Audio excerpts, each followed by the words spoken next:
Not as concerning as you would think, I think. Look, there are particular challenges in the UK because the economy has heavy dependence on a few sectors that can have a disproportionate impact on the rest of the economy.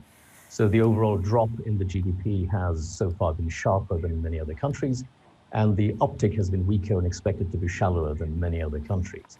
And not surprisingly, the government borrowing level is at a record pace, up to 19% of GDP in this fiscal year, taking the stock of debt to more than 100% of GDP. The reason I say it's not as alarming is that even though you talk about historically high levels of debt, the stock of debt, it's also historically low levels of interest that we're seeing right now. So the interest expense as a ratio of revenue for the government is also at historical lows.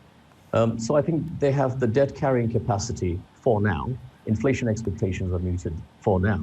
And external demand for UK assets is also holding up for now. So I think there's reasons to be alarmed, but not, reasons to be concerned, but not to be alarmed for now. What matters crucially is what they do with the money.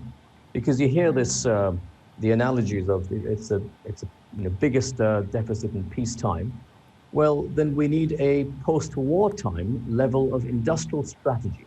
You don't tinker at the edges with monetary and fiscal policy. You really need to come up with, if you remember over here in Asia, there is the Japanese framework of Abenomics, the 3 arrows.